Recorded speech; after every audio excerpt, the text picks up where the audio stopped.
बिस्मिल्लाहिर्रहमानिर्रहीम अल्लाहुम्मा सल्ली अला मोहम्मद व आले मोहम्मद व बारिक वसल्लम।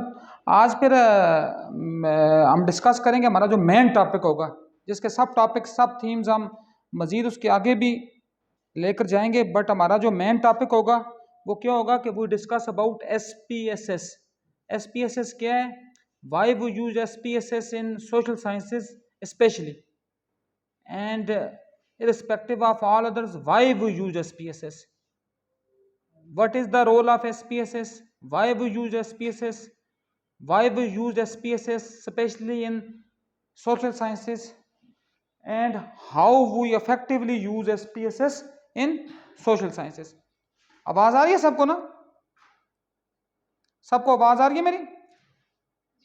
जी जी, अच्छा जी जी। SPSS क्या है जी? SPSS का मतलब है statistical package for social sciences. ठीक है, statistical package for social sciences. अब SPSS के अलावा और भी हमारे पास बहुत ज़्यादा टूल्स हैं जिनको हम यूटिलाइज करके अपना डेटा को एनालाइज करते हैं, लेकिन चूंकि सोशल साइंसेज में उस तरह की रिसर्च हमारे पास होती नहीं है कि जिसके ऊपर हम कोई डिफ़िकल्ट टूल अप्लाई करें या उसके ऊपर हम कोई इस तरह का टूल अप्लाई करें जो हमारे लिए ईजीनेस के बजाय हमें डिफ़िकल्टीज लेकर जाए। लेट्स सपोज दैट अगर स्टेटिस्टिक्स ना हो तो हम अगर हमारे पास सोशल साइंसेज की बात ना की जाए, अगर हम नेचुरल साइंसेज की बात करें या स्टेटिस्टिक्स की बात करें तो हम यूज़ करते हैं आर प्रोग्रामिंग यूज़ करते हैं, मिनी टैब यूज़ करते हैं, सुना होगा आपने नाम, मैटलैब यूज़ करते हैं। ये ज़्यादातर मैटलैब मैथ में होता है, और मैटलैब का मतलब ही मैथ की जो हमारे पास मैथ की जो एप्लीकेशन होती है उसकी प्रॉब्लम को रिजॉल्व करने के लिए जब हम डेटा एनालिसिस के लिए कोई टेक्निक यूज़ करते हैं तो उसको हम क्या कहेंगे? मैटलैब कहेंगे। सही है जी। अब SPSS चूँकि स्टेटिस्टिशियन ने बनाया किस लिए कि जब हमने अपना टाइटल भी डायग्नोज कर लिया, जब हमने टाइटल के मुताबिक अपनी प्रॉब्लम को भी आइडेंटिफाई कर लिया, जब हमने अपने ऑब्जेक्टिव्स भी ड्राइव कर लिए, जब हमने अपने रिसर्च क्वेश्चंस भी जनरेट कर दिए, जब हमने सैंपल और पॉपुलेशन की भी बात कर दी। सही है जी। और according to that sample and population हमने सैम्पलिंग टेक्निक यूज की जिसके थ्रू हमने डेटा को गैदर किया। जब डेटा हमारे पास कलेक्ट हो गया तो डेटा को हमने रिप्रेजेंट करना है। फिर डेटा जब हम रिप्रेजेंट करते हैं SPSS से पहले, रिप्रेजेंटेशन ऑफ डेटा, देखिए हमारे पास ये भी एक पूरा पैकेज होता है MS ऑफिस, माइक्रोसॉफ्ट ऑफिस। ठीक, और माइक्रोसॉफ्ट ऑफिस में भी हम बात करते हैं, हम कहते हैं जी MS वर्ड, फिर हम कहते हैं MS एक्सेल, इसी के साथ फिर आगे जी MS पावर पॉइंट। ज़्यादातर हमारे पास यही 3 होते हैं, उसके अलावा और भी हैं, 5 हैं ये पूरे। बाकियों को डिस्कस करने की हमारे पास इतनी ज़रूरत नहीं है, आउटलुक वगैरह भी हैं, लेकिन हम सिर्फ तीनों के ऊपर ही बात करेंगे। मैं क्लास में भी बहुत दफ़ा मल्टीपल टाइम दफ़ा कह चुका हूँ कि when we search a data, when we search a research paper and we do not find our appropriate paper, तो उसका सबसे बड़ी हमारे पास इशू क्या होती है? हम कमांड ठीक नहीं दे रहे होते। ठीक है ना, हम ये कमांड दें, फर्ज किया हम लिखें जी यूजेस ऑफ मशीन लर्निंग, ठीक है, डॉक लिखेंगे जब हम DOC डॉक, इसका मतलब हमारे पास कौन सा डॉक्यूमेंट आएंगे? वर्ड के डॉक्यूमेंट आएंगे। इसको हम TXT भी कहते हैं। TXT जो फॉर्मेट फाइल होती है वो भी किसकी फाइल होती है? वर्ड की फाइल। फिर हम एक्सेल की बात करते हैं, इसी तरह हम फर्ज किया हम कहें uses of machine learning .XL, तो हमारे पास जो भी डॉक्यूमेंट खुलेंगे वो किस में खुलेंगे? एक्सेल में खुलेंगे। ठीक है ना, और एक्सेल किसके लिए होता है? जस्ट ऑनली, इसको हम सेपरेट शीट भी कहते हैं, सेपरेट शीट और वर्कशीट भी कहते हैं। नाम से ही ज़ाहिर है, इस तरह सेपरेट शीट डेटा जो बिखरा हुआ होता है, फैला हुआ, उसको हमने किसी एक पॉइंट पर स्क्वीज करना होता है। एक पॉइंट पर बेशक ना करें, एक शीट के ऊपर हम उसको स्क्वीज करें, उसके लिए जो हमारे पास हम फॉर्मेट या हम टर्मिनोलॉजी यूज करते हैं उसको हम क्या कहते हैं? This is separate sheet. और जब हम काम कर रहे होते हैं उसी, अब फर्ज किया मैं अभी खोलूंगा MS एक्सेल, कोई भी फाइल खोल लें MS एक्सेल की, लेट्स सपोज दैट, चलो मैं बाद में डिस्कस करूंगा, फिर जाऊंगा, फिर थोड़ा सा प्रॉब्लम हो जाएगी। जब हम एक्सेल की शीट खोलते हैं तो वो जो शीट खुली है हमारे पास, उसको हम कहते हैं वो हमारे पास क्या? वर्कशीट है। सही है जी। और फिर पावर पॉइंट PPT जो आप बनाते हैं, जिस तरह ये बना हुआ है, दिस इज पावर पॉइंट। अब चूंकि हमारा ना तो यहाँ मकसद वर्ड का है ना हमारे पास मकसद पावर पॉइंट के, हमने थोड़ा बहुत डिस्कस करना है एक्सेल को। जब भी डेटा आप कलेक्ट करते हैं तो डेटा कलेक्ट करने के साथ साथ मेन बात जो आप लोग सारे रिसर्च करेंगे, तो आपने शुरू में जो एक चीज आपने ध्यान में रखनी है, जो आपका डेटा आता जाए आप एक अपनी वर्कशीट जनरेट कर लें और उसमें डेटा डालते जाएं। फर्ज किया जी कि हमारे पास आप ही 10 हैं, मैं लेट सपोज कहता हूं जी मायरा आ गई, आयशा है, मिसबा है, मुकद्दस है, उसके बाद अपना हिफ्सा है, अफीफ़ा है। क्योंकि अब सबके नाम लिखना चलो ज़रूरी है, मैं सबके लिखता हूँ क्योंकि ये कोई ना कहे कि किसी का नहीं लिखा। फायज़ा है, सबा है, मेरा ख्याल सारी ही होगी, 1 2 3 4 5 6 7 8। किरण है 9, एक और बचती है अजीज़ और निसार 10। ठीक है जी, ये 10 हैं जी। अब देखें लेट सपोज जो मैंने अपना क्वेश्चनर दिया है, क्वेश्चनर में कितनी कम से कम जो हमारे पास स्टेटमेंट होती है राउंड अबाउट 20 से 30 होती है, राउंड अबाउट। ठीक है, राउंड अबाउट जो हमारे पास होती है 20 टू 30। लेकिन ये भी मैं किसकी बात करता हूँ, MS की या BS की। जब PhD के लेवल के ऊपर आप काम करते हैं तो आपके पास क्वेश्चनर एक नहीं होता बल्कि क्वेश्चनर्स होते हैं। ठीक है ना, 1 2 3 भी हो सकते हैं। लेट सपोज आपने पहला क्वेश्चन बनाया चेकलिस्ट के लिए, दूसरा क्वेश्चन आपने बनाया है उसकी एप्लीकेशन को चेक करने के लिए, और तीसरा आपने बनाया अपना टूल। तो उसके लिए चूंकि एक बच्चे का काम इतना लंबा होता है, जब आप उसको छोड़ते जाएंगे तो फिर आपके पास वो खिचड़ी बन जाएगी। इसको आप एट द एंड अगर आप डेटा शीट में डालते जाएंगे, अच्छा इसको एक और नाम देते हैं डेटा शीट भी इसको कहते हैं। ठीक है, डेटा शीट, चूंकि हम बेसिकली हम डेटा के ऊपर काम करते हैं तो इसको हम डेटा शीट भी कह सकते हैं। ठीक है, लेकिन दो नाम इसके मशहूर, यही दो नाम है, सेपरेट शीट और वर्कशीट। तो लेट सपोज जी यहाँ से इफ्सा ने काम कर दी है पहले। ठीक है, हम इफ्सा को देखें, जब भी वर्क आपका एक्सेल शीट खुलेगी, एक्सेल शीट इस तरह की है जी, ये एक्सेल शीट होती है इस तरह की। ठीक है, रोज और कॉलम्स। ठीक है ना, ये जो एक इसके अंदर होता है इसको हम कहते हैं सेल। ठीक है जी, एक हमारे पास हॉरिजॉन्टल है, एक हमारे पास वर्टिकल है। हॉरिजॉन्टल के ऊपर मैंने पहले आपको कहा है, चूंकि मैंने ग्राफ पेपर आपको, ये ग्राफ पेपर ही की एक लेटेस्ट वर्जन है समझ लें। ठीक है, जिस तरह कल की एक अपडेट है, नई अपडेट बड़ी अच्छी, जिस तरह वकला जो होते हैं वो अपना केस जब बनाते हैं तो बनाने के बाद वो कंप्यूटर ऑपरेटर के पास जाते हैं, वो उसको फीड करता है। अब सुना ये है कि जो लॉ के जो एक्सपर्ट हैं वो खुद ब खुद एक ऐप जनरेट कर रहे हैं, जिससे खुद ब खुद आपके पास आप सिर्फ डेटा उसमें डालेंगे और आपके पास प्रिंट होकर वो प्रिंटेड फॉर्म में खुद ब खुद आपके पास आ जाएगा। ये भी वही मैं कहना चाहता हूँ, ये भी ग्राफ की के एक टाइप है या ग्राफ की एक लेटेस्ट वर्जन है। और सिर्फ फायदा सा क्या होता है, क्योंकि ये हमारे पास लेट सपोज ये कैलकुलेटर की एक छोटी बहन भी समझ लें इसको। आप सिर्फ आप कमांड डालेंगे, पीछे इक्वल का निशान डालेंगे सिर्फ, और आपके पास पूरी चीज आपके पास फर्ज के यहाँ इक्वल, ये सारा जो होगा कॉलम इसकी ऐड आपके पास होकर नीचे आ जाएगा। क्योंकि ये हमारा मकसद नहीं है कि हम इसके ऊपर जाएंगे तो फिर एक्सेल के ऊपर जाएंगे तो हमारे पास SPSS की बात रह जाएगी। हम वही बात करेंगे जिस बात जो हमारे इस कोर के साथ लिंक कर रही है। तो चूंकि जिस तरह मैंने बात की आपको, किसकी बात की, ग्राफ पेपर की बात, तो यहाँ भी ग्राफ पेपर, सिर्फ ग्राफ पेपर और इसमें एक थोड़ा सा फर्क होगा। ग्राफ पेपर में हम ड्रा करने के लिए हम सबसे पहले स्केल बनाते हैं, यहाँ स्केल बनाने की जरूरत नहीं है। क्यों जरूरत नहीं है, क्योंकि ग्राफ पेपर जो होता है वो हमें 3-4 काम करके बताता है। फर्स्टली ग्राफ पेपर हमें डेटा को टेबुलेट करता है। ठीक है, देखें जब भी चलो मैं थोड़ी सी एक और, चूंकि बात से बात निकलती है, जब भी आप एग्जामिनेशन डिपार्टमेंट, अल्लाह आपको भी किसी यूनिवर्सिटी में कंट्रोल एग्जामिनेशन लगाए, तो जो भी एग्जामिनेशन डिपार्टमेंट होता है उसके 4-5 विंग होते हैं। ठीक है, चूंकि एग्जामिनेशन डिपार्टमेंट की भी मेन काम वही है जो यहाँ से काम है। एग्जामिनेशन डिपार्टमेंट क्या करता है, डेटा को गैदर भी करता है, डेटा को एनालाइज तो बात की बात है ना, डेटा को टेबुलेट भी करता है, डेटा को प्रेजेंट भी करता है, फिर डेटा को एनालाइज करता है आखिर पर। अब देखिए वहां उसके विंग हैं, एक उसका होता है टेबुलेशन सेक्शन, फिर होता है कंडक्ट सेक्शन, फिर होता है हमारे पास एनालिसिस विंग, जिसको हम सेक्रेसी सेक्शन भी कहते हैं। अब यहां भी इसी, अब टेबुलेशन का मतलब सिर्फ जो टेबुलेटेड हो, बस सिर्फ जब हम कोई चीज भी, फर्ज किया आप 10 बच्चे हैं, आप 10 के पेपर आएंगे, जब पेपर को हम तरतीब में लिख देंगे, रख देंगे, वो कंडक्ट सॉरी वो क्या टेबुलेटेड ठीक है फॉर्म। और कंडक्ट की बात क्या है कि जब हम उसको कंडक्ट क्या है, जब हम एग्जाम कंडक्ट करवाते हैं, जब हम एग्जाम लेते हैं, क्वेश्चन पेपर दिया होता है टीचर ने, एग्जामिनर होता है कोई और बंदा, इन्विजिलेटर होता है कोई और बंदा, सुपरिटेंडेंट होता है कोई और बंदा, उन सबका जो मर्जर होता है उसको हम, वो जो सेक्शन डील कर उसको हम कहते हैं कंडक्ट सेक्शन।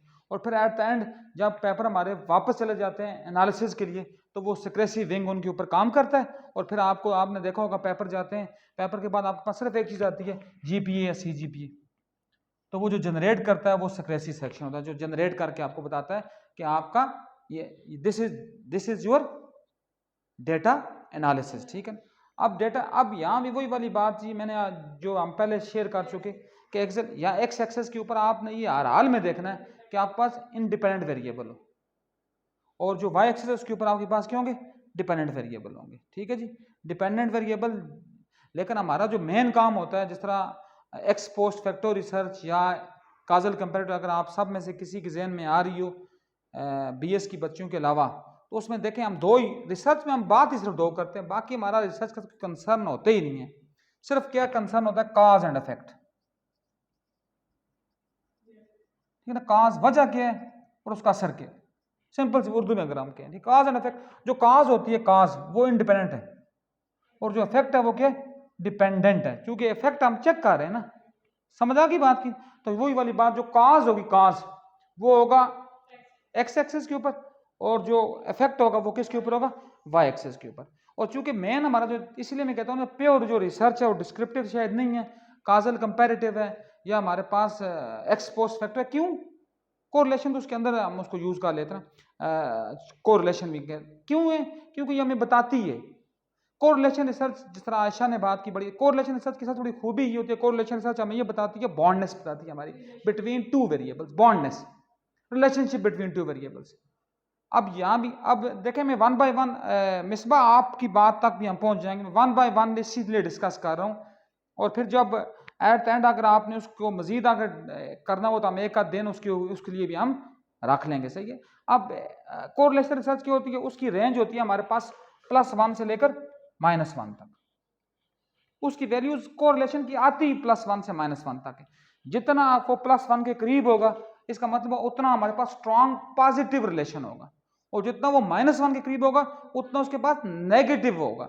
अब इसमें ये मैटर नहीं है, ये भी मेरी बात आपने याद रखनी है, जरूरी नहीं है कि दो वेरिएबल के दरमियान जो है वो रिलेशनशिप पॉजिटिव ही हो, नेगेटिव भी हो सकता है। आपका काम सिर्फ ये है कोरिलेशन में कि आपने उसकी चेक करनी है क्या चीज, कि उसकी कितनी ज्यादा उसकी इंटेंसिटी है, पॉजिटिव है या नेगेटिव है। हाँ बिल्कुल, अगर जबरदस्त, और अगर 0 है तो इसका मतलब देयर नो कोरिलेशन।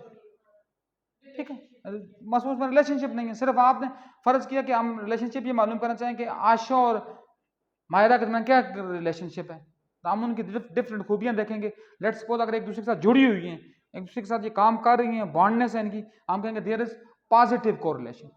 और अगर ये स्टेटिस्टिक्स में, अभी मैं टूल, इसमें पियर्सन कोरिलेशन होता है, जो हम जिसको हम यूटिलाइज करते हैं, यूज करते हैं, अगर वो उसको हम यूज करेंगे, फार्मूला भी होता है, और एसपीएसएस से फार्मूले की जरूरत नहीं पड़ती।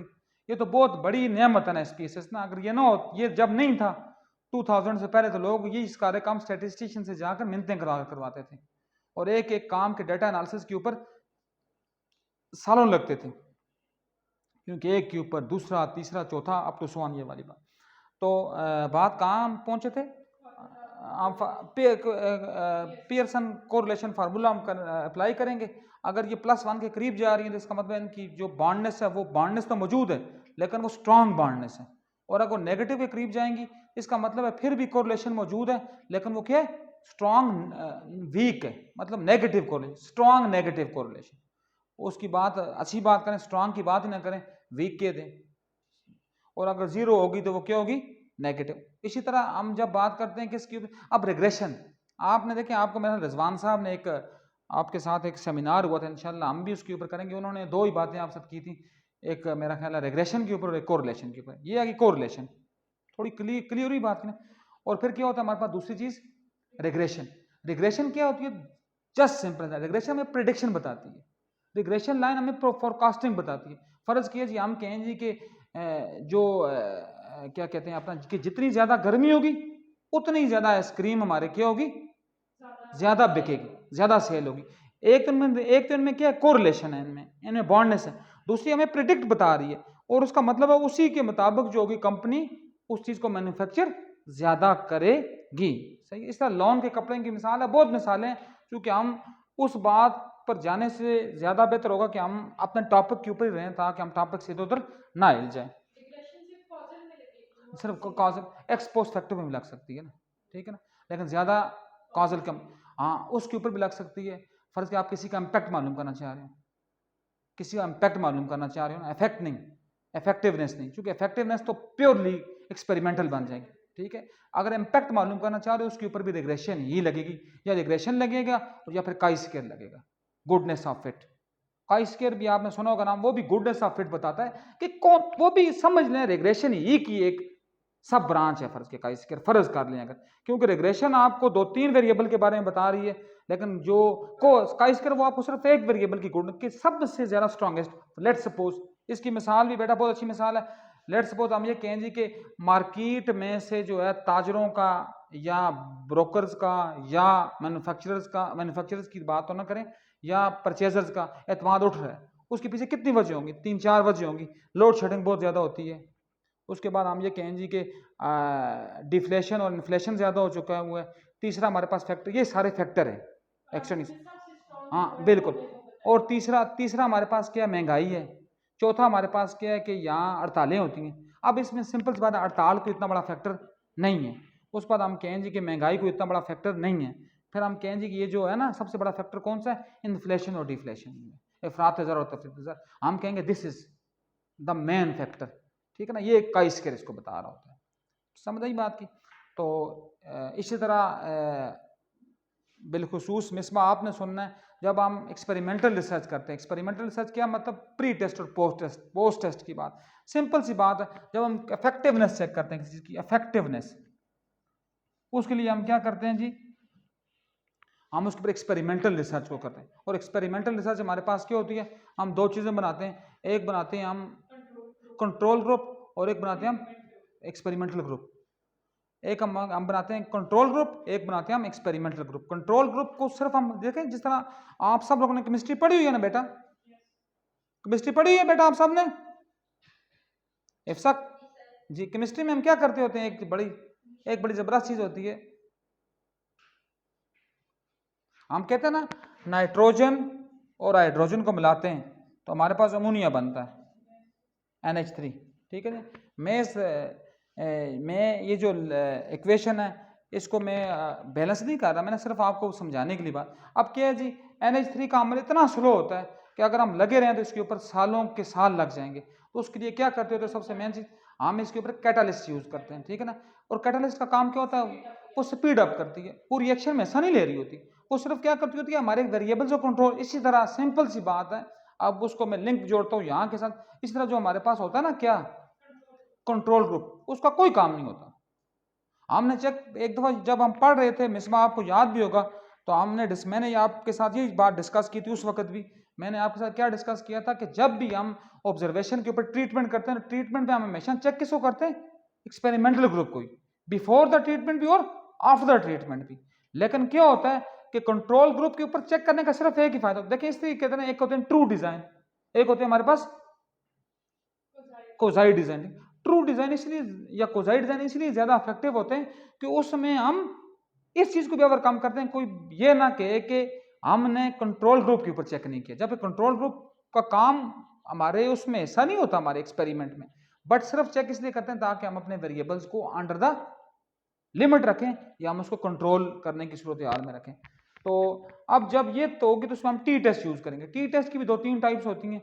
पेयर्ड सैंपल टी टेस्ट होता है, सही है जी, पेयर सैंपल टी टेस्ट है जो हम ज्यादातर हम अपने उसमें यूज करते हैं। अब इंडिपेंडेंट सैंपल टी टेस्ट होता है, सही है जी, ज्यादातर हम ये दो चीजें यूज करेंगे। और उसके बाद जो मजीद बातें आएंगी वो मैं आपको SPSS के अंदर बताऊंगा। और फिर टी टेस्ट की सबसे बड़ी खूबी क्या होती है, टी टेस्ट कब इस्तेमाल होता है, ये दोनों एक ही टेस्ट है, टी टेस्ट भी और जेड टेस्ट भी, जी टेस्ट इसको हम कहते हैं, दोनों यूज होते हैं एक्सपेरिमेंटल रिसर्च के ऊपर ही। सिर्फ फर्क क्या होता है कि एक लेस देन 30 होता है और एक ग्रेटर देन 30 होता है। अब ग्रेटर देन 30 से मुझे ये कोई ना पूछे कि कहाँ तक जाता है, इसलिए कोई हार्ड एंड फास्ट टूल नहीं है कि कहाँ तक, लेकिन एक्सपेरिमेंटल रिसर्च 100 से ऊपर होती ही नहीं है। बड़ी अच्छी बात आशा ने की, 100 से ऊपर ज़्यादातर वो एक्सपेरिमेंट इतना अच्छा हो ही नहीं सकता कि हम 100 से, इसलिए ज़्यादातर यही है कि जो टी टेस्ट है वो किसके ऊपर अप्लाई होगा, less than or equal to 30, और जो जी टेस्ट होगा वो होगा greater than 30, but less than 100। ये 100 में खुद लिख रहा हूं, there is no hard and fast rule, 100 से ऊपर भी हो सकता है, 100 का मतलब ये नहीं है कि 100 ही होगा, सही है। इसी तरह जब हम एनालिसिस ऑफ वेरिएंस मालूम करते हैं, नोवा या मेनोवा या एनकोवा, ठीक है ना, तो उसके लिए जो हम टेस्ट यूज करते हैं वो टेस्ट होता है एफ टेस्ट, आपने नाम सुना होगा, ठीक है ना। वो किस लिए यूज होता है कि हम उससे चेक करते हैं कि हमारे जो डेटा में है वो डिपेंडेंसी कितनी है, सही है जी, वो किस तरह एक दूसरे के ऊपर वेरिएट कर रहे हैं। क्लियर हुई बात की। इसमें भी जब हम जाएंगे तो हमारे पास दो बातें हमें पहले आती होंगी, तब हम इस बात पर जाएंगे कि हमारे पास पैरामीट्रिक टेस्ट कौन से होंगे और हमारे पास नॉन पैरामीट्रिक कौन से होंगे, पैरामीट्रिक कौन से और नॉन पैरामीट्रिक। सिंपल सी बात है जी, ये भी अभी आपको समझ नहीं आएगी मेरी एक बात से, जब हम मजीद आगे जाएंगे तब आपको इंशाल्लाह इसके बारे में भी थोड़ा बहुत आइडिया बनेगा। पैरामीट्रिक टेस्ट सिर्फ वो होते हैं, पैरामीट्रिक टेस्ट किसके ऊपर अप्लाई होते हैं, उस डेटा के ऊपर जो डेटा क्या होता है, डिस्क्रिप्टिव डेटा, जो हमारे पास डिस्क्रीट डेटा होता है, ठीक, उसके ऊपर हमारे पास कौन सा होता है, कंटिन्यूस के ऊपर भी किसी हद तक हो सकते हैं, कोई ऐसी मसला नहीं है। लेकिन जो नॉन पैरामीट्रिक टेस्ट होते हैं वो किसके ऊपर अप्लाई होते हैं, वो डेटा जो नॉर्मल डिस्ट्रीब्यूशन के अंदर नहीं आ रहा होता। ये दो ना बेल, सिंपल सी बात है, ये जो हम यूज करते हैं ये बेल शेप, आप हाँ ये बेल शेप जो होती है, जो डेटा है बेल शेप, नॉर्मल डिस्ट्रीब्यूशन का मतलब मैं अगर आपको आम जुबान में बताऊं, जो लेमैन की जुबान है, जो डेटा को दो इक्वल पार्ट में डिवाइड कर रहा हो वो क्या होता है, वो नॉर्मल डिस्ट्रीब्यूशन के अंदर आ रहा होता है। सिंपल बात है, कोई इतनी लंबी बात नहीं है, सिंपल अगर आप ये याद रख लें कि नॉर्मल डिस्ट्रीब्यूशन में नॉर्मल डेटा कौन सा होगा, नॉर्मल डिस्ट्रीब्यूशन में वो डेटा होगा जो डेटा को दो इक्वल पार्ट में डिस्ट्रीब्यूट कर रहा हो, और जो दो इक्वल पार्ट में डिस्ट्रीब्यूट ना कर रहा हो, जिसमें कोई एक्सट्रीम वैल्यू भी आ जाए, तो उसको हम क्या कहते हैं, वो हमारे पास कहते हैं नॉन पैरामेट्रिक टेस्ट। और नॉन पैरामेट्रिक टेस्ट हमारी सोशल साइंस के ऊपर अप्लाई होते ही नहीं है। नॉन पैरामेट्रिक टेस्ट ज्यादा किसके ऊपर अप्लाई होते हैं, केमिकल साइंसेस के में, ठीक है, जिसमें हमारे पास कोई वैल्यू अनएक्सपेक्टेडली या तो बहुत ही ज्यादा लो आ जाती है या बहुत ही ज्यादा हाई आ जाती है। लेकिन फर्ज किया ना पैरामीटर, ये क्या है जी, मैं अगर लिखूं जी 0 1 2 4 8 7 9, देखिए इनके दरमियान कोई अनएक्सपेक्टेड वैल्यू नहीं आ रही, ठीक है। अगर इस तरह का आ जाए 0 1 2 4 100 1 2 1 8, these are the extreme values, तो इनके ऊपर जो बात करेगा वो फिर हमारे पास कौन सा टेस्ट अप्लाई करेंगे हम, नॉन परमानेंट टेस्ट, जिसमें मीडियन टेस्ट हो सकता है, विल्कॉक्सन टेस्ट है, क्रॉकशाइल्ड टेस्ट है, अप टू सो ऑन, आगे हम उसके ऊपर मजीद डिस्कस करेंगे तो आपको उसके बारे में भी मजीद आइडिया होता जाएगा। क्योंकि जब सारी खिचड़ी पक जाएगी फिर आपको ना एक की समझ आएगी ना आपको दूसरे की समझ आएगी। अभी हम सिर्फ और सिर्फ बात करेंगे किसके ऊपर, नॉन पैरामेट्रिक टेस्ट के ऊपर, ठीक है जी, सारी पैरामेट्रिक टेस्ट के ऊपर जो नॉर्मल डिस्ट्रीब्यूशन के अंदर आते हैं। उसमें भी जाने से पहले आपको 3-4 बातें आपके जहन में होंगी, तब आप पैरामेट्रिक टेस्ट या नॉन पैरामेट्रिक टेस्ट को समझ सकते हैं या बात कर सकते हैं। देखिए मैंने आज वो आउटलाइन में सब कुछ लिखा हुआ है, लेकिन मैं उसकी तरफ गया नहीं हुआ अभी, क्योंकि जब मैं वो बताऊंगा फिर मैं आपको समझा तो कुछ नहीं सकूंगा ना आपको कोई चीज़ समझ आएगी।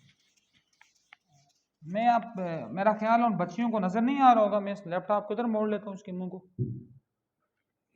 मुझे याद नहीं रहा, बहुत बहुत माजरत, इसको भी थोड़ा इधर मूव कर दें, हाँ मायरा बस ये ठीक। अच्छा अब हम देखें, अब हमने बात करनी है 3-4 बातों के ऊपर बात, ठीक है। एक चीज हम यूज करते होते हैं, मैं इसमें क्या वेरिएबल,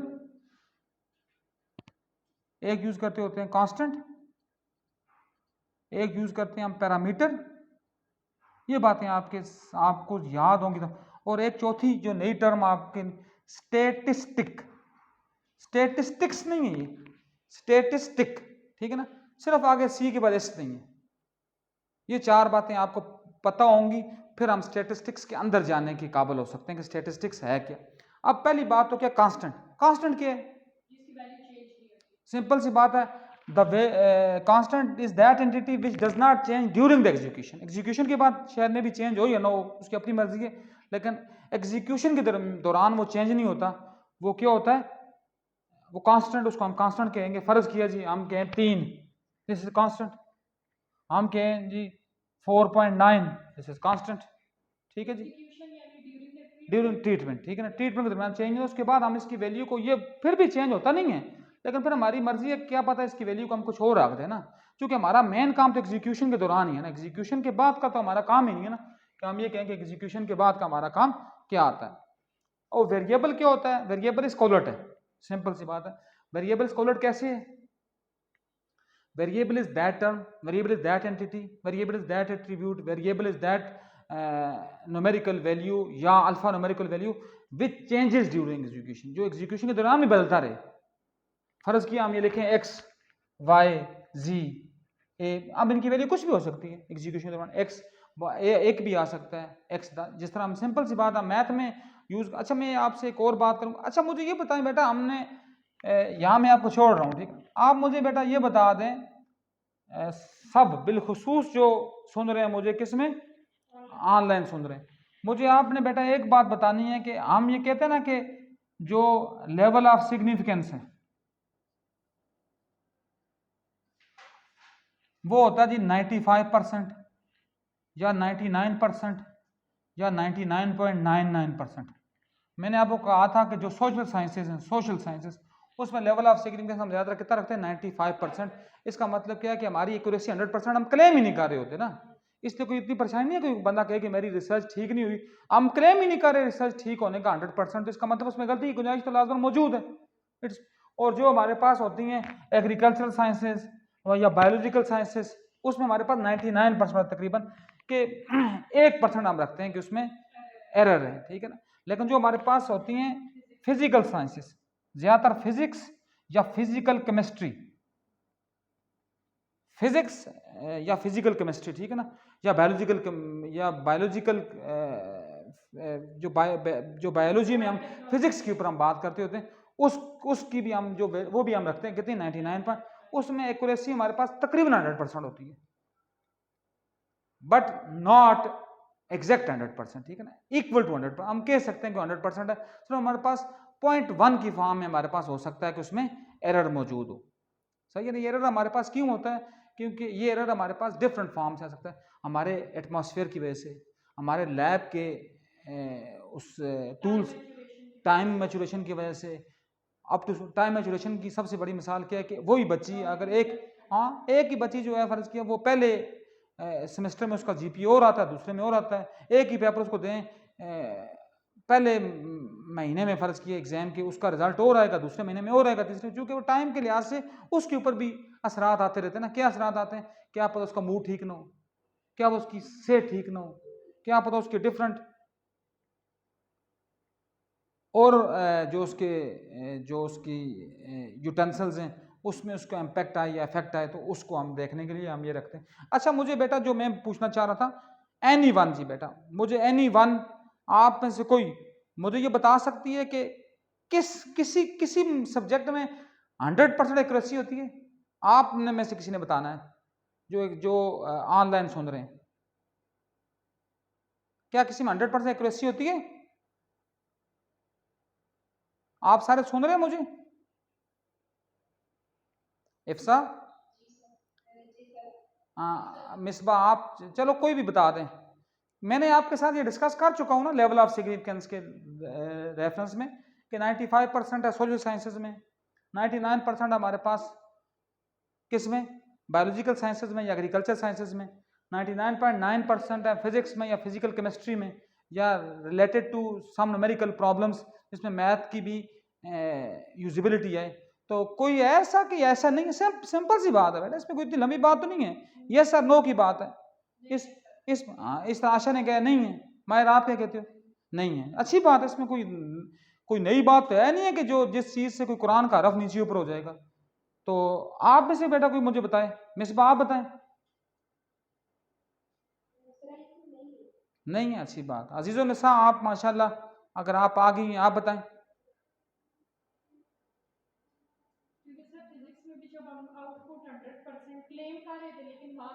हाँ बिल्कुल, वो आपने अच्छी बात की ना, जब हम न्यूमेरिकल करते हैं तो 1.47 एक बार आती है, दूसरी बार 1.48 आ जाती है, तीसरी बार और रीडिंग आ जाती है। ठीक कह रहे हैं आप, वो ज़बरदस्त बात है, तो इसलिए हम 99.99% रखते हैं ना, इसीलिए हम 3 बार रीडिंग लेते हैं। देखिए ये भी जब भी आपने प्रैक्टिकल किया होगा, प्रैक्टिकल किए भी होंगे, रीडिंग्स भी ली होंगी, तो रीडिंग में हम 3 दफा, जब हम फलक्रम के ऊपर वो अपना रूलर रखकर हम उसको करते हैं तो उसमें भी 3 बार रीडिंग लेते हैं। जब हम वर्नियर कैलिपर्स या अपना स्क्रू गेज से हम किसी चीज को करते हैं तो उसमें भी हम 3 रीडिंग लेते हैं। उसका मतलब ये होता है कि हमारे पास 100% एक्यूरेसी नहीं है। तो एज ही कोई मुकद्दस आप बताएं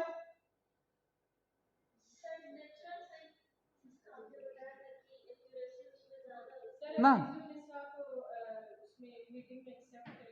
आए आप कर दें एक्सेप्ट, मायरा आए एक्सेप्ट करें। अच्छा ठीक है, मैं आपको कर लेता हूँ।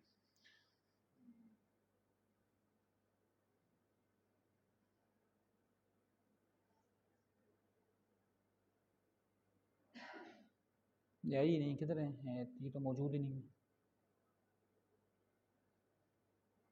इनका तो वो आई ही नहीं है।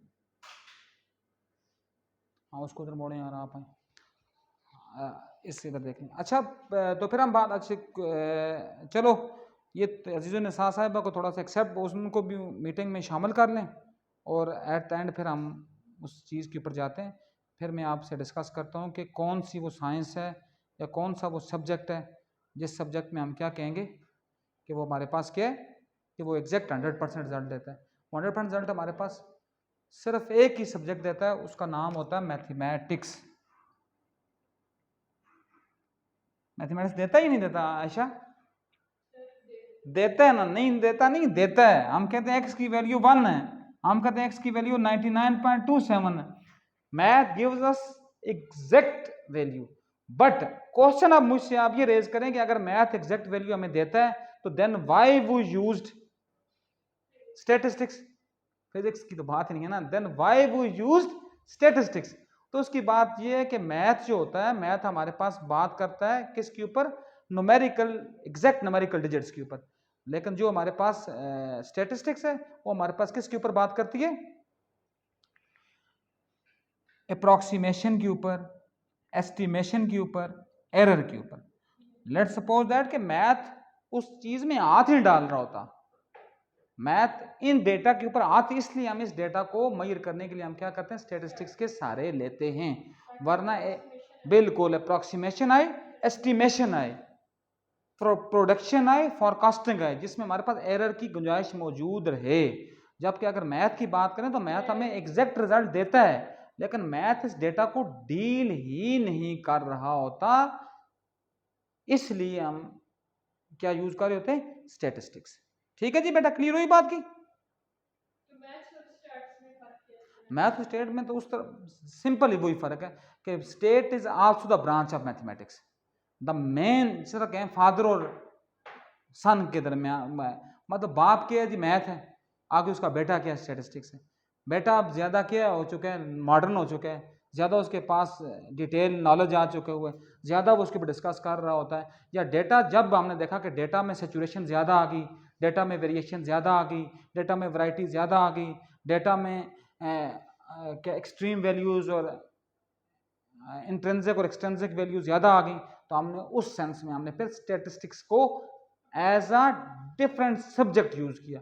वरना 1913 से पहले स्टेट का कोई भी रोल नहीं था। State is one of the branches of mathematics. सही है, समझ आ गई बात की? बेटा क्वेश्चन नहीं है आपका?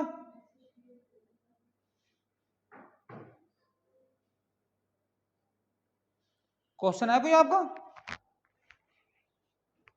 हेलो जी,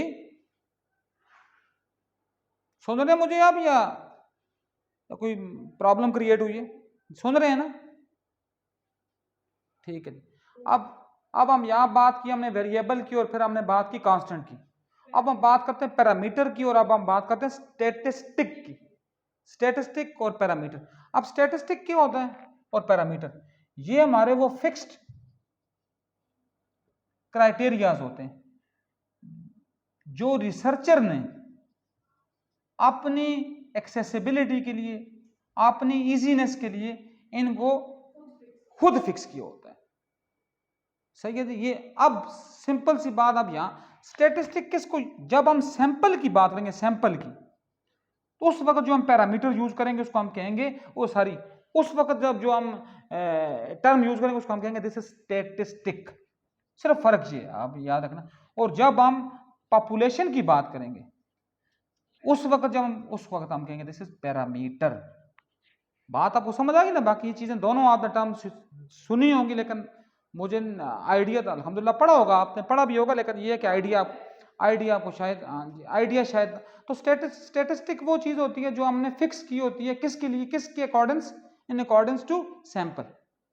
और पैरामीटर वो होती है जो हमने फिक्स की होती है इन अकॉर्डेंस टू पॉपुलेशन। जबरदस्त। अब देखें सिंपल सी बात, अब मुझे कहें कि कौन सी है, अब बताएं कौन सी है। फर्ज किया मीन मालूम करते हैं, जब मीन हम कहते हैं X bar equal to summation of X divide by N. यही बात है ना? यही बात है ना? तो ये वाली बात किस वक्त आती है? When we take mean of the data. अब ये जो एक्स बार है, ये X bar, this is known as statistic. क्यों? कि देखें स्मॉल एन, सैंपल की बात हो रही है, ठीक है। अब अगर इसी मीन की हम बात करें, मीन की बात फ्रॉम पॉपुलेशन, तो मैं अभी लिखता नहीं हूं, मैं सिर्फ आगे लिखता हूं ताकि आपको summation of X divide by N.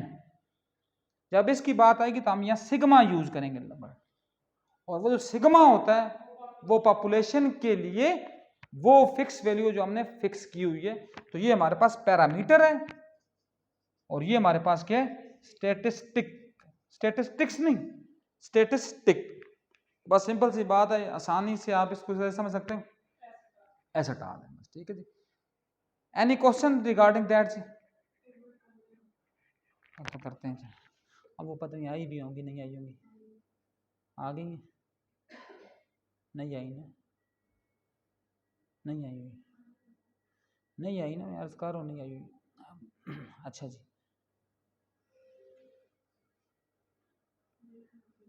अब दोबारा आए हैं, फिर दोबारा इनको देख लें। नहीं आए हुए।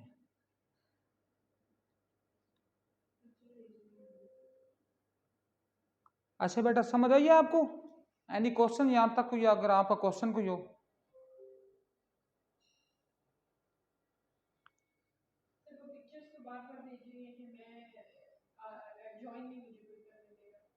अच्छा चलिए, यहाँ आप इसको थोड़ा सा उधर मूव कर दें, हमारे इस कैमरे को उस साइड मूव कर दें, उस साइड। हाँ उठा लेना, आप इधर आ जाएं,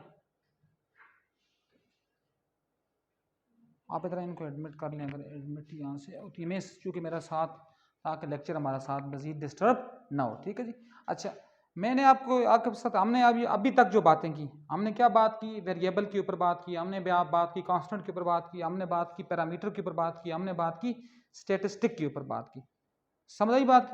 तो अब हम आगे जाते हैं, अब हम ये देखते हैं कि स्टेटिस्टिक्स एनालिसिस क्या होता है, इंपॉर्टेंस ऑफ स्टेटिस्टिक्स क्या होती है, डिस्क्रिप्टिव स्टेटिस्टिक्स क्या है, इन्फ्रेंशियल स्टेटिस्टिक्स क्या है, कैरेक्टरिस्टिक्स ऑफ स्टेटिस्टिक्स क्या है, एडवांटेज और डिसएडवांटेजेस क्या हैं, और कंक्लूजन क्या है।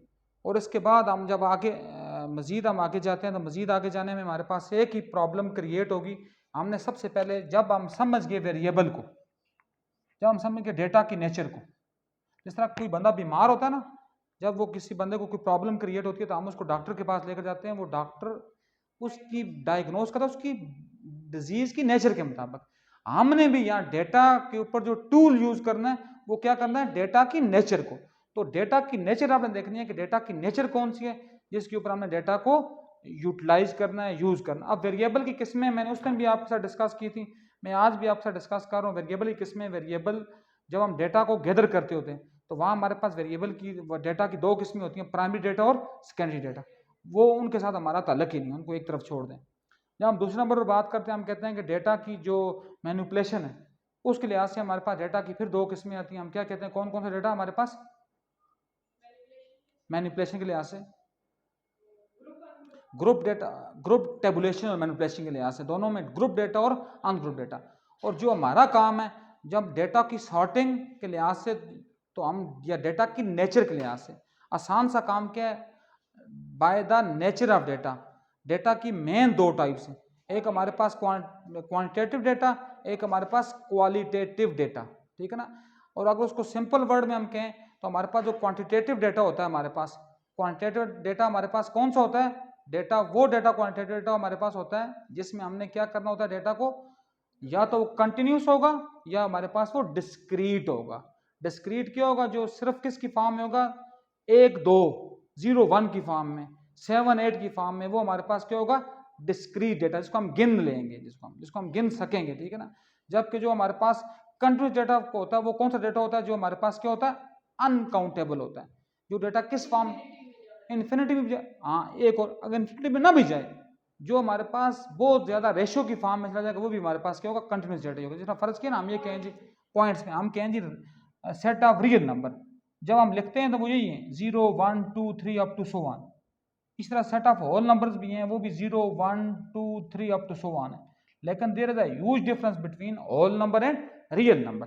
होल नंबर में 0 के बाद 1 है, 1 के बाद 2 है, there is no digit between 1 and 2। But real number की डेफिनेशन करते हैं, this is the combination of rational and irrational numbers, Q and Q bar. तो इसमें हमारे पास 0 और 1 के दरमियान भी इनफाइनाइट नंबर है, 1 और 2 के दरमियान में इनफाइनाइट नंबर है। तो ये जो होगा, ये हमारे पास क्या होगा, कंटिन्यूस डेटा होगा। और जो हमारे पास होता है क्वालिटेटिव डेटा, वो हमारे पास कैटेगोरिकल डेटा होता है, ठीक है, ज्यादातर जिसको हम डिस्कस करते हैं कैडर्स में, ग्रुप्स में, उसके बाद अपना क्या कह सकते हैं, अपना डेमोग्राफिक्स में, ठीक है, वो हमारे पास क्या होगा, क्वालिटेटिव डेटा, ठीक है।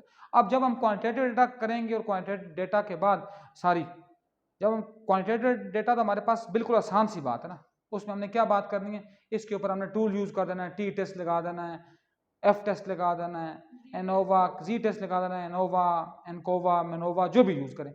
लेकिन जब हम डेटा को फिर रिप्रेजेंट करते हैं, ठीक है ना, तो हमारे पास फिर दो बातें आती हैं। एक हमारे पास होती है डिस्क्रिप्टिव स्टैटिस्टिक्स, एक होती है हमारे पास इन्फ्रेंशियल स्टैटिस्टिक्स।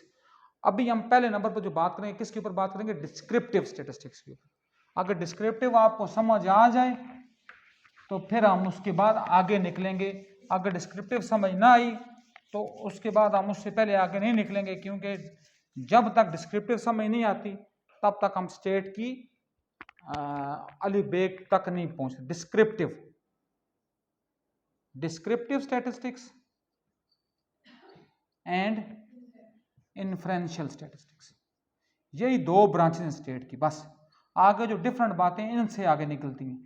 अब डिस्क्रिप्टिव नाम से, this is emerge from describe, this is emerge from presentation, this is emerge from category, this is emerge from representation भी हो गया, category भी हो गया, describe भी हो गया, and representation। इसको हम क्या कहेंगे, ये हमारे पास क्या, डिस्क्रिप्टिव स्टैटिस्टिक्स। इसमें हम सिर्फ और सिर्फ डेटा को हम क्या करेंगे, मैडम अस्सलाम वालेकुम सलाम जी मैडम, हाँ इंशाल्लाह जब आप हुक्म करेंगे, और ठीक ठाक है, जब हुक्म करेंगे हम हाजिर में। मैडम है कोई 12-13 के, चूँकि ज़्यादा ऑनलाइन ही है, क्योंकि वो दोनों मॉड इकट्ठे यूटिलाइज हो रही हैं। 4-5 हैं आज, अभी 2 हैं, 5 आती हैं इन कैंपस और 7 जो हैं वो हैं। ये मैडम 3 हफ्ते का, ये लास्ट वीक है बस। और आप ठीक है ना, बिल्कुल, अल्लाह पाक सलामत रखें, बहुत अच्छा जी। अब हम क्या बात कर रहे थे, डिस्क्रिप्टिव की। पहले किसके ऊपर बात करते हैं हम, डिस्क्रिप्टिव की। डिस्क्रिप्टिव के ऊपर हम इन्फ्रेंशियल की बात अभी नहीं करते ना। इन्फ्रेंशियल सिर्फ चलो ये भी देख लें ताकि आपको ये पर इन्फ्रेंसेस प्रेडिक्शन फॉरकास्टिंग, बस जब हम ये 3 बातें करेंगे तो इन्फ्रेंशियल स्टैटिस्टिक्स यूज होगी। जब हम ये बातें करेंगे 4 तो हमारे पास क्या, डिस्क्रिप्टिव होगी। अच्छा, मैं जो चौथी 5वीं बात रह गई थी जिसको डिस्पर्शन, डिस्पर्शन के ऊपर भी डील जो करती है वो हमारे पास क्या होती है, डिस्क्रिप्टिव ही होती है। अब डिस्क्रिप्टिव की आगे फिर 2 टाइप्स हैं, there are 2 types of descriptive statistics, ठीक है ना। एक होता है हमारे पास मेजर ऑफ सेंट्रल टेंडेंसी और दूसरा होता है मेजर ऑफ डिस्पर्शन। अब ये इसमें सिर्फ सेंट्रल टेंडेंसी की बात, सेंट्रल पॉइंट कौन से, जहाँ हम सेंट्रल पॉइंट की बात करेंगे वो हमारे पास क्या होंगे, मेजरमेंट ऑफ सेंट्रल टेंडेंसी, मरकजी, इसको उर्दू में कहते हैं मरकजी रुझान। मतलब मरकज क्या है जी, जब हम डेटा के मिड पॉइंट की बात करेंगे तो उसको हम कहेंगे this is measurement of central tendency. और जब हम बात करें डिस्पर्शन, फैलाव की बात, डेटा के वसत की बात करेंगे, तो उस वक्त जो हम चीज़ें यूटिलाइज करेंगे वो हमारे पास किसके अंदर आएंगी, डिस्पर्शन। ठीक है जी। अब हम बात करते हैं सबसे पहले सेंट्रल टेंडेंसी के हमारे पास पैमाने कौन कौन से हैं। ठीक है, जबरदस्त, 5 हैं जी। ठीक है ना। पहला जो सबसे आसान सा है वो क्या है हमारे पास, मीन। फिर क्या हमारे पास, मीडियन। फिर हमारे पास क्या है, मोड। फिर क्या है हमारे पास, हार्मोनिक मीन, ना हार्मोनिक मीन, ज्योमेट्रिक मीन वगैरह वगैरह। बेसिकली 3 ही हैं। इसके आगे अब मीन के आगे 2 और मजीद किस्में, इनको भी आप डिफरेंट टर्मिनोलॉजी में यूज करते हैं, हार्मोनिक मीन और ज्योमेट्रिक मीन। ठीक है जी। ये हमारे पास नॉर्मली हम ये 5 यूज करते हैं। सही है जी। This is measurement of central tendency. Clear हुई मायरा, क्लियर हुई बात। अब हम दूसरी बात करते हैं, मेजरमेंट ऑफ डिस्पर्शन। डिस्पर्शन की बात क्या है, फैलाव। इसमें हम डेटा का फैलाव चेक करते हैं कि डेटा हमारा कहाँ तक जा सकता है। सही है जी। आप देखें जरा, ये फैलाव है ना, ये देखें आपने, फिर वो जब हम ये बनाते हैं अपना ये ना, इसमें बेल शेप होगी ना, इन्हीं में तो बेल शेप होगी ना। बेल शेप तो किस में नहीं होगी, नॉन पैरामीट्रिक टेस्ट में ना, जो डेटा हमारा नॉन पैरामीट्रिक। ये फैलाव चेक करते हैं ना, देखिए ये फैलाव, ये देखिए ये हमें बता रहा है डेटा हमारा कहाँ से कहाँ तक जा रहा है। ये फर्ज किया ये -17 से +17 तक जा रहा है। अगर ये अगर होगा बेल, अगर इस तरह की बेल बन जाए तो ये होगा ज़्यादातर 1 और 1 के दरमियान, -1 और +1 के दरमियान।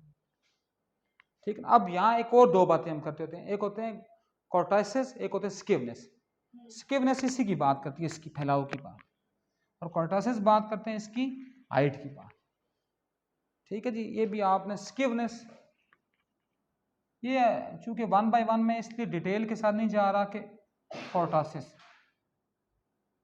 ये इसकी किसकी बात करते हैं, वुसत की बात, फैलाव की बात, ये कितना फैली हुई है बेल। और ये कॉर्टाइसिस बात इसकी हाइट की बात, ये कहाँ तक इसकी हाइट गई हुई है। ठीक है ना, आई समझ बात। इसको इसी को जी जी, वो तो उसके बाद हम डिस्कस करेंगे ना, इसके एरर्स ही होंगे ना। लेकिन सिर्फ मैं कह रहा हूँ कि ये किसको डील करेगा, उसके हाइट के एरर को, और ये किसको डील करेगा, उसके फैलाव के एरर को। और अब जब हम एक बात एक और यूज करते हैं, हम इसको क्या कहते हैं, हम ये क्या है हमारे पास, ये क्या है हमारे पास, ये कर्व शेप, ये क्या है, मेजर में, ये क्या चीज़ है। अभी शुरू में मैंने आपको बताया भी था, ये बेल शेप जो है ना, ये क्या, इसको हम क्या कहते हैं, डेटा किस शेप में, डेटा के नॉन पैरामीट्रिक तो नहीं है, डेटा किस में होगा तो हम कहेंगे दिस इज पैरामीट्रिक डेटा। शुरू में अभी आपके साथ बात डिस्कस की थी। फिर उस इसी को हम बेल शेप भी कहते हैं जी। बताएं जी मैंने क्या बात की थी, नॉर्मल डिस्ट्रीब्यूशन। इसका असल नाम नॉर्मल डिस्ट्रीब्यूशन है, लेकिन चूंकि बेल की तरह बना होता है इसलिए हम इसको बेल शेप कह देते हैं। ठीक है ना। Basic this is normal distribution. और नॉर्मल डिस्ट्रीब्यूशन को भी अगर आपने समझना हो क्या है, आसान से देखें, जब भी आप किसी को पढ़ाएं ना, अल्लाह आपको भी जब देगा तो पढ़ाने का सबसे मेन जो चीज़ होगी वो क्या होगी कि हमने क्या करना होगा पढ़ाने में, हमने ये देखना होगा कि जितना आसान है, जितना जी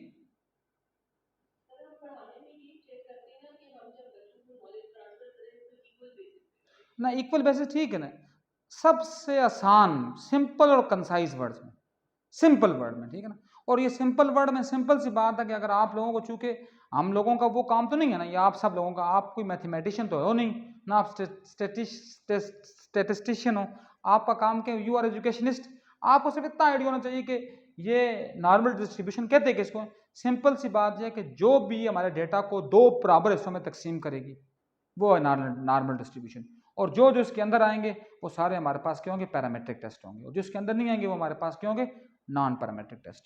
ठीक है जी। ये आ गया हमारे पास सेंट्रल टेंडेंसी में mean, median, mod, harmonic mean, geometric mean. अब डिस्पर्शन में हमारे पास क्या आते हैं, वेरिएंस, और स्टैंडर्ड डेविएशन, ठीक है ना। बस सिंपल सी बात है, वेरिएंस की जो स्क्वायर रूट होता है इसको मजीद सिंप्लीफाई करने के लिए उसको हम कहते हैं standard deviation. When we take the square root of variance then we get standard deviation. Clear हुई बात की यहाँ तक? अच्छा, ये हमारे पास किसकी बात थी? डिस्क्रिप्टिव स्टैटिस्टिक्स की। अभी हम इन्फ्लुएंशियल स्टैटिस्टिक्स में जाने से पहले डिस्क्रिप्टिव के ऊपर और थोड़ी सी मजीद बात कर लें, ठीक है ना।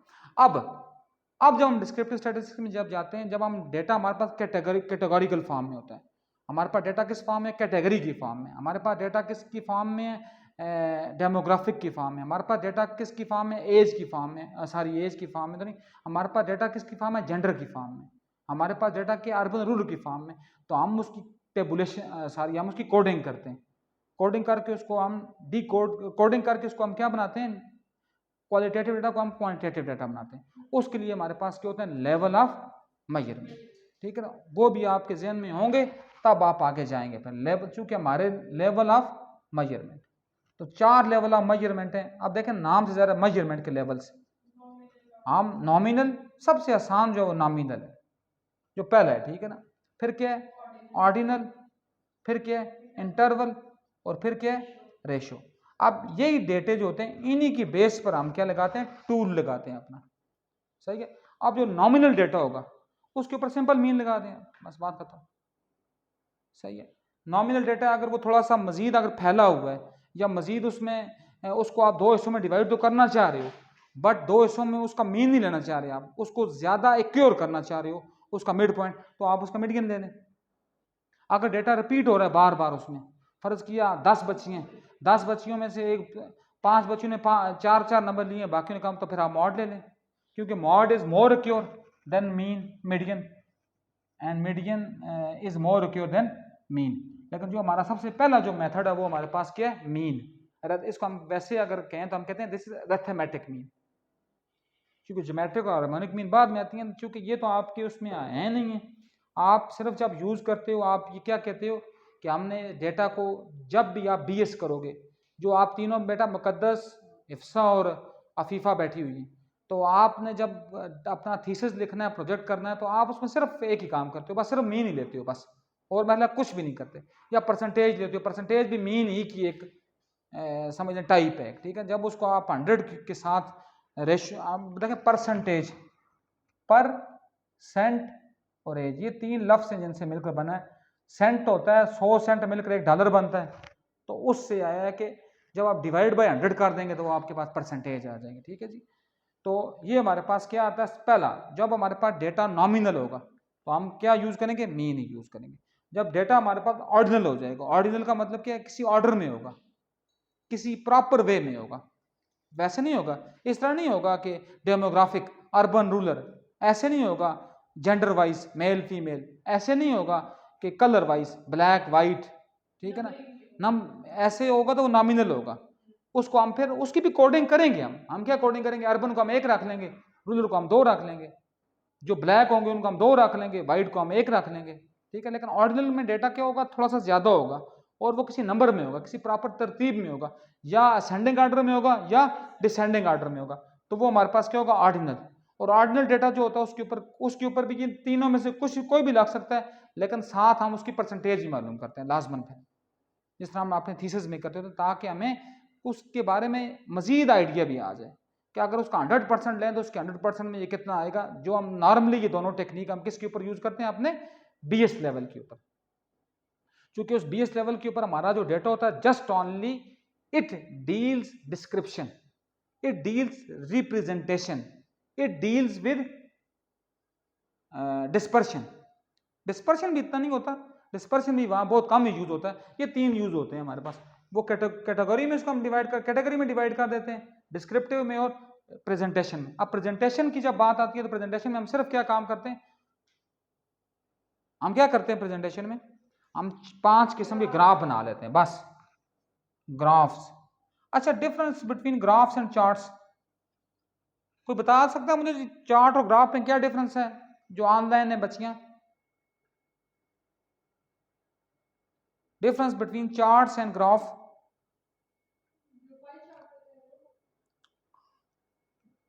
पाई चार्ट, चार्ट और ग्राफ में क्या फर्क है? ग्राफ में मेरे ख्याल से इंटरवल होते हैं, चार्ट में नहीं होते। इफ्सा सर चार्ट में मैथमेटिकल डेटा शो होता है एक्स एंड वाई एक्सिस पे, लेकिन जो ग्राफ्स होते हैं वो जस्ट इंफॉर्मेटिव। थोड़ा सा आप उल्टा हो गई हो ना। ग्राफ जो होते हैं वो होते हैं डेटा के ऊपर, डेटा बिला। जब आपके चार्ट्स में डेटा भी नहीं होता, उसमें अल्फा न्यूमेरिक उसके कैरेक्टरिस्टिक्स भी आ जाते हैं। जिस तरह हम कहते हैं ये चार्ट लग गया जी, हमने चार्ट बना दी है, इस पर पाकिस्तान के चारों सूबों की वो अक्कासी हो रही है उसकी तहजीब की, तो वो तो चार्ट है। लेकिन जब उसको हम डिजिट्स की फॉर्म में लिखेंगे कि इतना परसेंट 46% बलूचिस्तान है, 28% पंजाब है, तो इसको हम कहेंगे दिस इज ग्राफ। अब ग्राफ के हमारे पास आगे मजीद 4-5 किस्में होती हैं। सबसे पहला जो ग्राफ वो क्या है? Bar graph. ये भी अभी मैं आपको स्पेस पर बताऊंगा। बार ग्राफ ऐसा होता है, ये ग्राफ, ये बार ग्राफ आ गया, ठीक। हाँ, इसको दूसरा क्या है हमारे पास? मल्टीपल बार ग्राफ्स। इसमें हमारे पास एक्स एक्सिस पर 2-3 वेरिएबल होते हैं ये। तो उसमें हम क्या करते हैं कि एक का कलर कोई और कर देते हैं, दूसरे का कलर कोई और कर देते हैं, ताकि हमें शो हो जाए। फ़र्ज़ किया हम ये कहें जी कि ये हमारे पास थी 1980, ये था हमारे पास 1990, हम कहें जी ना सॉरी ये आ गया 1980, ये आ गया 1990, ये आ गई गंदम, ये आ गई कपास। हम कहेंगे 1980 में कपास की बनाई थी, गंदम कितनी थी, साथ ही एक ही वक्त में 2 वेरिएबल्स को हम डिस्कस कर रहे हैं या डील कर रहे हैं। सही है। अच्छा, फिर क्या हमारे पास? हिस्टोग्राम। फिर क्या है? पॉलीगॉन। और फिर क्या है? पाई चार्ट, पाई ग्राफ। असल में उसका नाम पाई ग्राफ ही होता है, ऐसे हमने उसको पाई चार्ट बना दिया हुआ। ठीक है जी। हिस्टोग्राम क्या होता है जी? अब हिस्टोग्राम में ये है ना, ये ग्राफ हमारे पास बना हुआ, ठीक है। हमने सिर्फ वहाँ ये डॉट लगा दें, डॉट लगा कर लाएं, ये लाइन ग्राफ भी कह सकते हैं। इन दोनों को हम लाइन ग्राफ, ठीक है, लाइन ग्राफ। सही है जी। और ये जो पॉलीगॉन होता है इसमें और उसमें थोड़ा सा फ़र्क होता है। इसमें सिर्फ हम लाइन को शो करते हैं बस, डॉट को भी शो नहीं करते, ठीक है। और सिर्फ लाइन हमारे पास शो होती है ये, जबकि इसमें हमारे पास यहाँ डॉट भी शो हो रहे होते हैं। डॉट में भी याद रखना बेटा, डॉट भी एक्स वाई होता है। जो पहला डिजिट होता है वो एक्स एक्सिस वाला का होता है। फ़र्ज़ किया 7 और 9, पहला आपको पता होगा ये एक्स एक्सिस का है, ये इंडिपेंडेंट है, और दूसरा आपको पता होगा ये डिपेंडेंट है, ये वाई एक्सिस का। ये भी आपने याद रखना है, ताकि ये भी आपके नज़दीक ये चीज़ कंप्रीहेंड करे आपको कि एक्स वाई की बात क्या होती है। पहला जो डिजिट आएगा वो होगा एक्स एक्सिस का, इंडिपेंडेंट वेरिएबल का। दूसरा जो डिजिट होगा वो किसका होगा? डिपेंडेंट का, वाई एक्सिस का। ठीक है जी। और फिर पाई चार्ट है या पाई ग्राफ है, वो हमारे पास ये है जी। फ़र्ज़ कि हम ये चूँकि हमें, और इसको पाई चार्ट भी क्यों कहते हैं? क्योंकि ये हमें बता रहा होता है। जी जी, अच्छा अच्छा, सही, ठीक है ठीक है। फिर हमारे पास ये आ गया जी। सही है जी। अब इसको भी हम कैसे, इसको कैसे बनाते हैं, इसको कैसे सर्कुलाइज करते हैं मायरा? कैसे? 100 तो नहीं, हाँ सही है। कैसे करेंगे इसको, कैसे मतलब ये करेंगे? लेट्स सपोज दैट ये हमारे पास है जी, ये हमारे पास है पर्पल कलर, ये हमारे पास है रेड कलर, ये हमारे पास है वाइट कलर, ये हमारे पास है ब्लैक कलर। सो कैसे इसको ये देंगे? मतलब ज़्यादा देंगे कैसे इसको? इसको कैसे, इसको डेटा सही का है ना, वो आप पहुंच गई हो माशाल्लाह, लेकिन डेटा की बेस पर इसकी एलोकेशन कैसे करेंगे? मिसबा आप बताओगे? ठीक, आप सही कह रहे हो आप। मेरा ख्याल है मैं शायद क्वेश्चन उस तरह सही नहीं कर, सही तरह एक्सप्लेन नहीं कर रहा।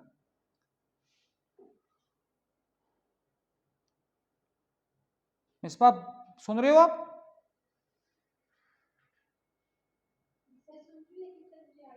अच्छा, वो आशा आपको आइडिया, वो किसका आइडिया ऐसे होता ना, हम लेट सपोज दैट मैं सपोज कर रहा हूँ, मैं अभी क्लियर नहीं बात है, सपोज कर रहा हूँ, मैं सपोज कर रहा हूँ कि हमारे पास रेड जो कलर के जो, या रेड जो जिन्होंने कपड़े पहने हुए वो 4 बचे हैं, जिन्होंने वाइट कलर के पहने हुए वो हमारे पास 5 हैं, जिन्होंने ब्लैक के पहने हुए हमारे पास 3 हैं, जिन्होंने पर्पल के पहने हुए वो हमारे पास 2 हैं।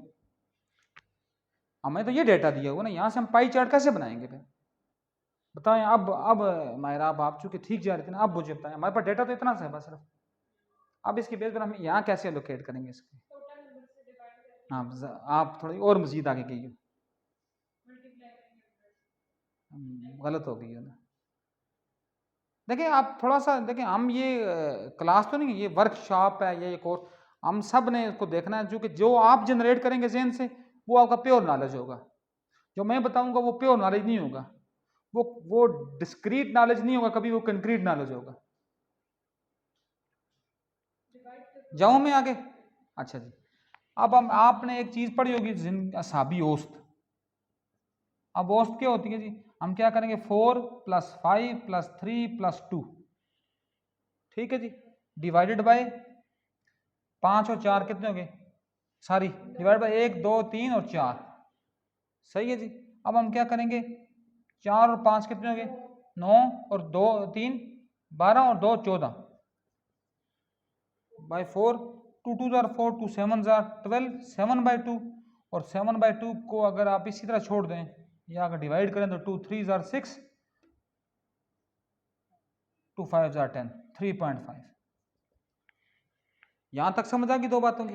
अब तीसरी बात, अब हम कहेंगे share of purple, share of purple, वो क्या हो जाएगा, पर्पल का कितना है 2 2 ही है ना, टोटल कितना है 3.5 मल्टीप्लाइड बाय, क्या होगा मल्टीप्लाइड बाय, बताएं जी, 4 मल्टीप्लाइड बाय, बताएं जी, जो मैथ पढ़ी हुई बच्चियां बताएं। सही है, देखिए नजर आ रहा है सामने ना, मैं इसलिए आप, चारों के सम से वो तो हो गया है ना, वो तो एक दफा हो गया, 100 से तो परसेंटेज मालूम होती है, परसेंटेज तो यहाँ मालूम, हमने करनी नहीं है कि परसेंटेज मालूम हो। और बेटा सर्कल देना है, सर्कल में 360 एंगल होते हैं, इसको 360 से हमने मल्टीप्लाई करना है, ये सर्कल है ना पूरा, ये पाई, सही है। अब इसको सर्कल 360 से मल्टीप्लाई कर, अब इसका शेयर आएगा, अब शेयर आए जी, अब 360 multiply by 720 divide by 3.5, point खत्म होकर ऊपर 0 चला जाएगा, 7200 डिवाइड बाय 35, ये तकरीबन कितना आ जाएगा जी, 7200 डिवाइड बाय 35, 35 2 जार कितना होता है 70 होता है ना, 2 और 0। अब ये अभी भी छोटा, ऊपर से दूसरा ऐसा उतारेंगे, जब दूसरा उतारेंगे तो यहाँ भी सिफर लगेगा, ठीक है जी। अब 35 6 से 35 मल्टीप्लाई 6 6 5 जार 30, 2 10 ज़्यादा हो जाएगा, 5 से करेंगे, 5 5 जार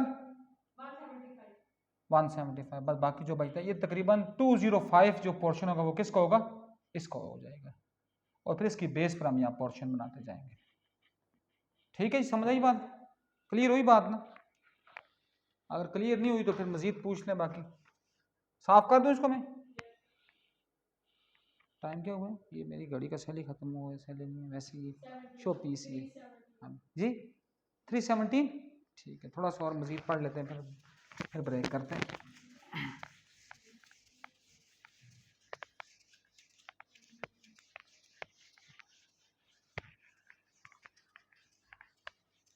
अच्छा जी, अब यहाँ तक मैंने हमने डिस्कस कर चुके हैं, ये सारा कुछ जो है ना, ये this is under the umbrella of SPSS। SPSS mean statistical package for social sciences, ठीक है जी। अच्छा जी, अब मैंने शुरू में आपको बता दिया था कि SPSS में जाने से पहले आपको पहले एक्सेल के ऊपर काम करना आना चाहिए, क्योंकि जब भी डेटा आप फीड करेंगे वो पहले किसके ऊपर फीड करेंगे, एक्सेल के ऊपर, और एक्सेल से इंपोर्ट करेंगे, मैं अभी आपके साथ शेयर करूंगा, क्योंकि मेरा ख्याल अभी किसी, अच्छा मुझे बताएं जी, ये 2 3 यहाँ जो है इनके आपके पास भी लैपटॉप तो अभी नहीं है आज ना, आप में से किस किस के पास लैपटॉप अभी मौजूद है, आज सबके पास ही होगा, लेकिन बात मोबाइलों से भी होंगी, यहाँ किस किस के पास लैपटॉप है, सर मेरे पास है, आपके पास है, और सर मेरे पास भी है। हाँ सबके पास है, चलो ठीक है, फिर उसको भी देख लेंगे, लेकिन ये है कि आपके पास नहीं है ना इनके, तो फिर लेकिन ज़्यादा, हाँ ठीक है, अच्छी बात है, वो तो ठीक बात है ना SPSS, लेकिन वो क्या होगा फिर, वो जो फाइल बनेगी वो SPAV फाइल बनेगी, वो आप कहीं और नहीं खोल सकेंगे। आपके लिए ज़्यादा बेहतर काम ये है कि आपने एक्सेल फाइल बनाया अपनी, जो आप इंपोर्ट भी करते, वो SPV फाइल होगी, वो आपको फिर यूटिलाइज दोबारा नहीं कर सकेंगे, एक दफ़ा ख़त्म होगी तो बात ख़त्म। उसके ऊपर मजीद आप डेटा के ऊपर, वो एक दफ़ा तो आप यूज़ कर लोगे, लेकिन उसको मल्टीपल टाइम दफ़ा कैसे आप यूज़ करोगे?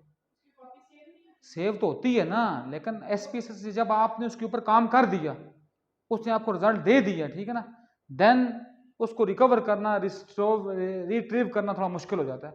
तो इसलिए आपके पास फाइल बनी हो एक्सेल में, वहीं से उसको टाइम में, वैसे थोड़ा सा आपको बताता हूँ बेटा, उसके बाद हम ये थोड़ा इसको देख लेंगे अपना।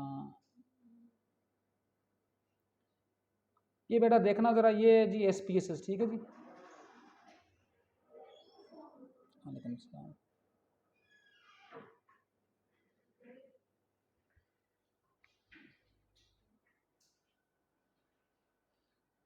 अब इसको ओपन होने दें। उस वक्त कोई क्वेश्चन अगर आपके जहन में कुछ जनरेट हो रहा है वो काइंडली कर लें जी। तो थोड़ी देर, चूँकि थोड़ा लेट आए थे ना, इसको ओपन तो होने, ये ओपन हो जाए ना, उसके बाद फिर हम इंशाल्लाह। अच्छा बेटा, ये साथ साथ ओपन होता है, इसको ओपन भी हो, अभी यहाँ भी रहेंगे ना।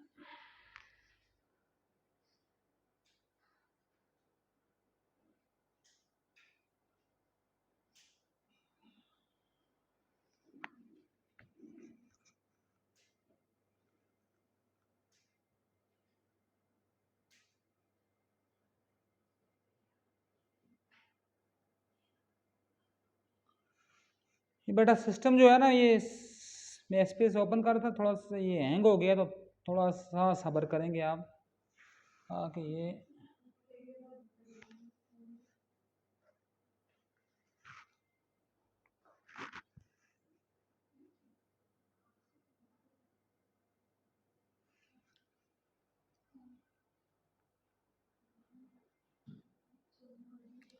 सही है। फिर इंशाल्लाह ये इसको ये ऑन भी होता है, और साथ साथ आप अगर कोई आपने थोड़ा बहुत कुछ खाना पीना है, उसकी ब्रेक भी कर लें।